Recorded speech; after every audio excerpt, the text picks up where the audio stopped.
ଓଡ଼ିଆ ଚଳଚ୍ଚିତ୍ର ଜଗତର ବରିଷ୍ଠ ତାରକା ଅଭିମାନ ଚଳଚ୍ଚିତ୍ରର ନାୟକ ଆଜି ସବୁଦିନ ପାଇଁ ଅଭିମାନ କରି ଚାଲିଗଲେ। ଓଡ଼ିଆ ଚଳଚ୍ଚିତ୍ର ଜଗତର ଜୟଦେବ ପୁରସ୍କାର ତାରକା ଉତ୍ତମ ମହାନ୍ତି ଗତକାଲି ରାତିରେ ଦିଲ୍ଲୀଠାରେ ଥିବା ଚିକିତ୍ସାଳୟରେ ଚିକିତ୍ସାଧୀନ ଥିବାବେଳେ ରାତ୍ର 10:30ଟାରେ ପରଲୋକ ଗମନ କରିଥିଲେ। ଏହି ଦୁଃଖଦ ଖବର ପ୍ରଚାରିତ ହେବା ପରେ ଓଡ଼ିଆ କଳାକାରଙ୍କ ମହଲରେ ଶୋକର ଛାୟା ଖେଳିଯାଇଥିଲା। ସେ 70 ଦଶକରେ ଅଭିମାନ ଚଳଚ୍ଚିତ୍ରରେ ଅଭିନୟ କରି ତାଙ୍କର ବଳିଷ୍ଠ ଅଭିନୟର ଛାପ ସିନେମା ପ୍ରେମୀଙ୍କ ହୃଦୟରେ ଆଜି ବି ସ୍ମୃତି ହୋଇ ରହିଯାଇଛନ୍ତି। ସେ 135ଟି ଓଡ଼ିଆ ଚଳଚ୍ଚିତ୍ର ଓ ଗୋଟିଏ ବଙ୍ଗଳା ଓ ହିନ୍ଦୀ ଚଳଚ୍ଚିତ୍ରରେ ଅଭିନୟ କରି ନିଜର ଅଭିନୟର ପରିଚୟ ସୃଷ୍ଟି କରିଥିଲେ।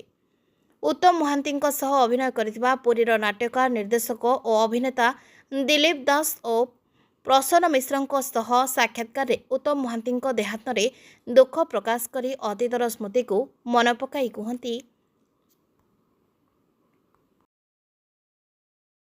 ପହଞ୍ଚୁ ପୁରୀର ବିଶିଷ୍ଟ ଅଭିନେତା ଦିଲ୍ଲୀପ ଦାସଙ୍କ ଘରେ, ଯାହାଙ୍କ ଡାକ ନାଁ ହେଲା ନାଟୁ ଏବଂ ନାଟୁ ଭାବରେ ସେ ପରିଚିତ।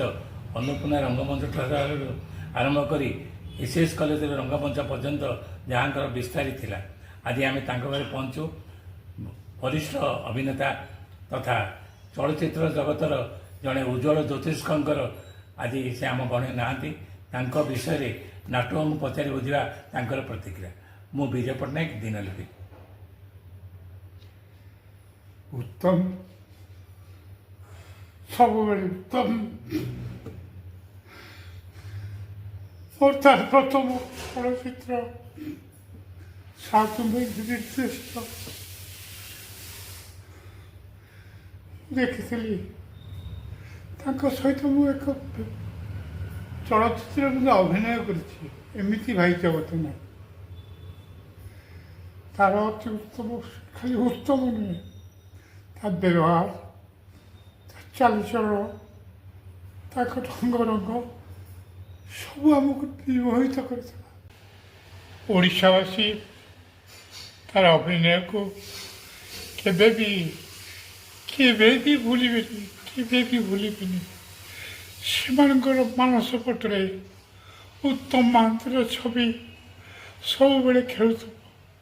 ସବୁବେଳେ ତାଙ୍କ ମସ୍ତିଷ୍କର ପରଦାରେ ଉତ୍ତମ ମହାନ୍ତିର ଅଭିନୟ କଳା, ତାର ହସ ମୁହଁ ସବୁବେଳେ ଏ ଓଡ଼ିଶାବାସୀ ଦେଖୁଥିବେ, ମନେ ପକାଉଥିବେ, ଝୁରୁଥିବେ। କାହିଁ ଗଲେ ତମେ ଉତ୍ତମ, ଅତି ଉତ୍ତମ, ତମେ